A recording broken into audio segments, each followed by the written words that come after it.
Hi everyone, welcome to infinite decimal. My name is Rajan. आज के इस वीडियो में हम लोग देखने वाले हैं बैंक एग्जामिनेशन के लिए क्वांट सेक्शन में बेस्ट टीचर को कैसे सेलेक्ट करना है। व्हाट आर द क्राइटेरियाज जो आपको फॉलो करने चाहिए जिससे कि आप अपने लिए बेस्ट टीचर को खोज पाए। Why I am making this video because recently बहुत सारी ऐसी वीडियोस हैं, बहुत सारे इन्फ्लुएंसर्स आए मार्केट में who are in a way misguiding student by saying that कि आप एक सब्जेक्ट के लिए ना उसमें अलग अलग चैप्टर आते हैं, आप चैप्टर वाइज अलग अलग टीचर को फॉलो कीजिए।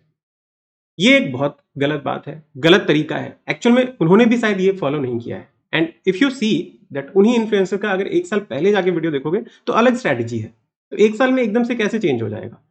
तो मे बी ऐसा हो सकता है कि उन्होंने ऐसे मतलब बोल दिया है कि आप एसएससी के भी कुछ टीचर को ले लीजिए, कुछ बैंक के टीचर को भी ले लीजिए, कुछ कैट के टीचर को भी ले लीजिए, और जिनका नाम लिया है they are all very big teacher. SSC में वो सबसे बड़े बड़े टीचर हैं, कैट में सबसे बड़े बड़े टीचर हैं, बैंक में ऐसा हो सकता है कि सबसे बड़े टीचर हो।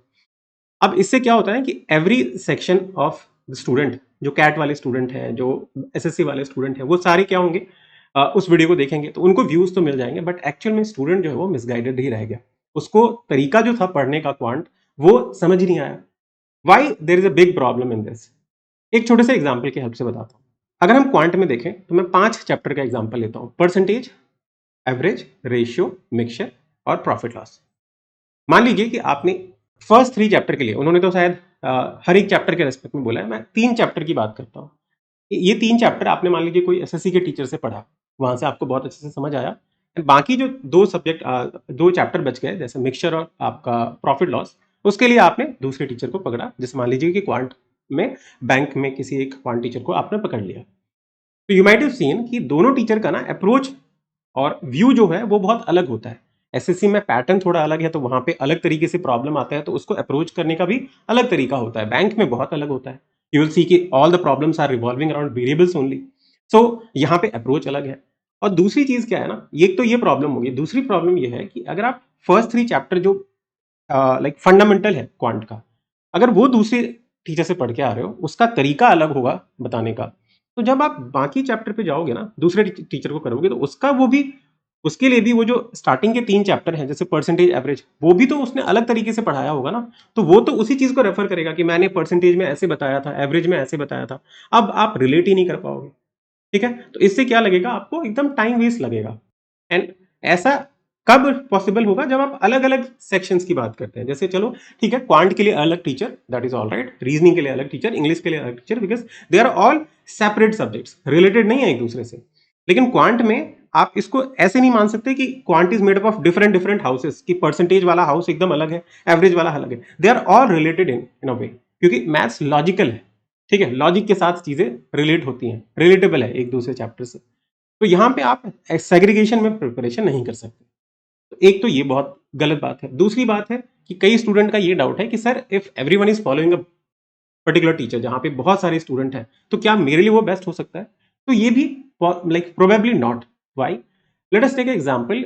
मैं ये एक एग्जांपल मान के चलता हूँ कि आप लोगों ने 8th से 12th के बीच में ना कभी अपने जिंदगी में ट्यूशन लिया होगा या कोचिंग ज्वाइन की होगी। उस टाइम क्या होता था कि कोचिंग में हमें डेमो मिलता था, ऑफलाइन डेमो लेने का मौका मिलता था।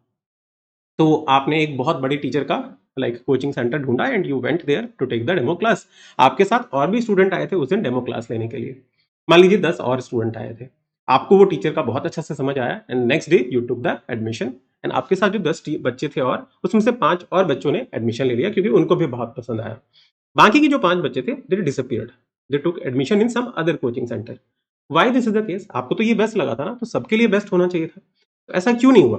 क्योंकि हर एक स्टूडेंट का ना समझने का तरीका और उसको जिस तरह से चीजें समझनी है वो तरीका अलग है। वो हर एक टीचर के साथ सिंक नहीं बैठ सकता है। सबको अलग अलग तरीके से समझ आती हैं चीजें, सबका लेवल ऑफ अंडरस्टैंडिंग अलग होता है। तो मे बी वो जो 5 बच्चे थे उनके साथ वो सिंक नहीं कर पाए होंगे टीचर के साथ। तो ऐसा नहीं है कि टीचर में खराबी है या फिर बच्चा मूर्ख है। मे बी ऐसा होगा, उनके बीच में तालमेल नहीं बैठ पाया, जो सर कन्वे कर पा रहे हैं मे बी उसको समझ नहीं आ रहा होगा। एंड जो दूसरी जगह पे जहाँ पे कोचिंग लिया वहां पे मे बी ऐसा हो सकता है कि उसे समझ आ गया। तो इससे ये पता चलता है कि हर एक जगह पे ना आपको ऐसा हो सकता है कि कोई एक बहुत बेस्ट टीचर है, आपके लिए मे बी बेस्ट ना हो। तो आज इस वीडियो में हम देखेंगे कि क्या क्या क्राइटेरियाज होने चाहिए जिससे कि हम सेलेक्ट कर पाए क्वांट टीचर को। पहले मैं आपको रेड फ्लैग्स बताता हूं कि जो चीजें हैं अवॉइड करनी चाहिए while you are selecting a particular teacher for any sections, be it quant, reasoning और इंग्लिश। हम लोग क्वांट को आज स्पेसिफिकली देख रहे हैं। तो पहला रेड फ्लैग के बारे में बात करता हूं। हम रेड फ्लैग्स को देखें तो different teachers for each topic, this is the misguided concept. ये गलत चीज है। आप इसको अगर फॉलो करते हैं तो आप देखेंगे कि 2-3 महीने के बाद आप फिर नए टीचर को खोज रहे होंगे, ये गारंटी के साथ कहता हूं मैं। ठीक है, तो ये चीज आपको नहीं करनी है। I have given an example. चीज है जहां भीड़ है वो मेरे लिए बेस्ट है, ये भी मैंने आपको बता दिया, तो this is something that you have to avoid. Third thing is सस्ता है।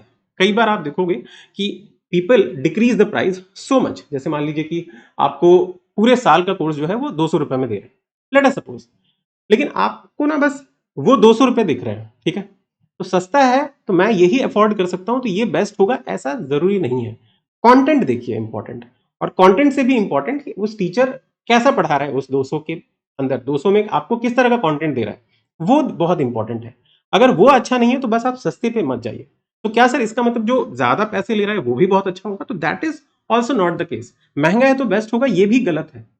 ठीक है, आपको ये देखना है कि थोड़ा मॉडरेट पैसा भी ले रहा है लेकिन मुझे समझ आ रहा है कि नहीं। अगर सस्ता भी है, मुझे समझ आता है अगर, और उसमें कंटेंट जिस तरह से पैटर्न आ रहा है वैसा अगर है तो आप जरूर लीजिए। जैसे बैंकिंग में जिस तरह से अभी पैटर्न इवॉल्व हो रहा है, अगर उस तरह से आपको कोई 200 रुपए में पढ़ा रहा है तो आप डेफिनेटली उसको ज्वाइन कीजिए।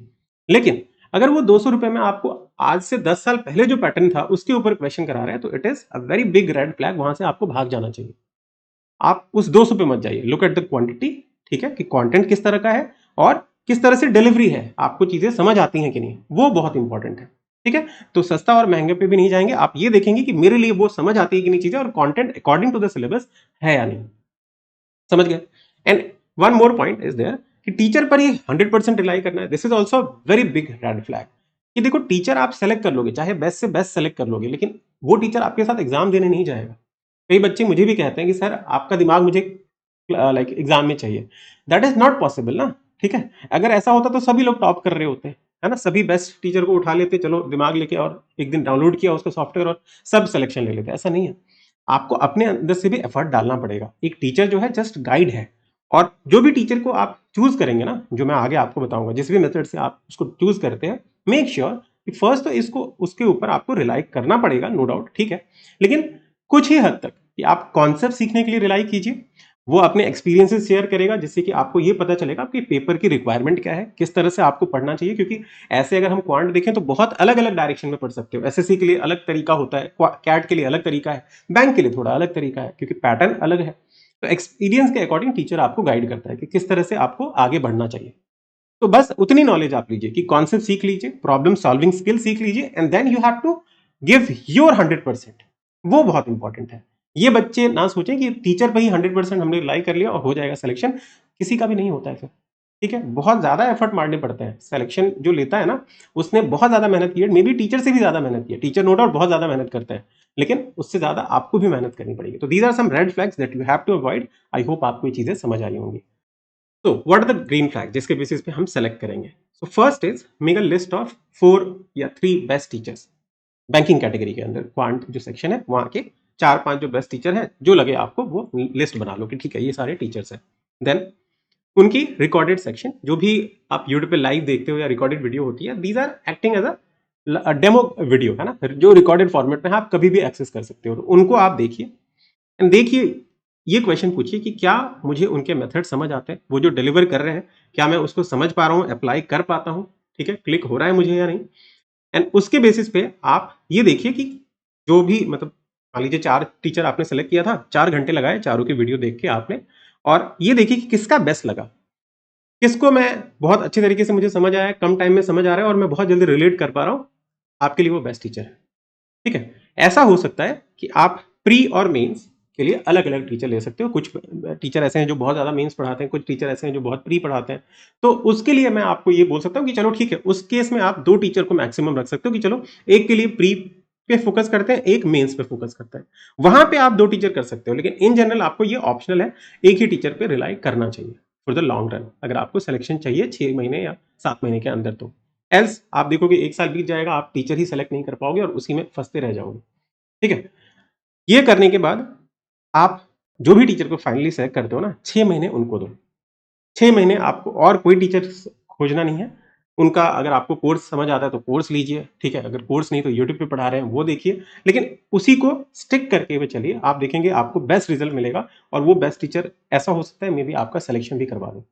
ठीक है? तो दिस इज़ द एक्चुअल वे जिस तरह से बच्चों को गाइड करना चाहिए कि अगर आपको बेस्ट टीचर सेलेक्ट करना है तो क्या-क्या स्टेप्स होने चाहिए। Not just based on views कि यार इसको भी बता देते हैं, इसका भी नाम बता देते हैं जिससे कि क्या होगी उन सारे के बच्चे आ जाएँ। इससे क्या होगा मुझे व्यूज़ तो मिल जाएगा लेकिन बच्चों का बहुत नुकसान होगा। 1 साल अगर खराब हो गया ना तो सैलरी 1 साल की चली जाएगी आपकी। ठीक है? तो आई होप मेरी बातों से आप लोग एग्री करते होंगे। ठीक है? एंड लास्ट में एक बात कहना चाहूँगा देखो आप का टीचर जो है ना वो बस गाइड की तरह है। जो आपको अपने अनुभव के अकॉर्डिंग ये सिखाता है कि क्या करना है, क्या नहीं करना है। अंत में आपको ही प्रयास करना है, आपको ही एफर्ट डालने हैं, आपको ही सिलेक्शन लेना है। बस उसको एज़ अ गाइड की तरह लीजिए, सीखिए, जो आपको नहीं आता है, उसको जितना जल्दी उनसे सीख सकें बहुत अच्छा होगा, ठीक है? और किसी का भक्त वगैरह नहीं बनना है कि ये टीचर मेरे लिए बेस्ट है, वो टीचर मेरे लिए बेस्ट है। आप बस सिलेक्शन लीजिए, सिलेक्शन तक वो बेस्ट है, उसके बाद उनको बोलिए, "thank you so much sir, जो आपने मेरे लिए किया, मुझे सिलेक्शन दिलाया।" एंड फिर आपके पास करियर में और बहुत सारी चीज़ें हैं करने के लिए, वहाँ पे चलिए, सर भी अपने दूसरे बच्चों को गाइड करेंगे और आप भी अपनी टीचर लाइक लाइफ में आगे बढ़ेंगे। ठीक है? Thank you so much.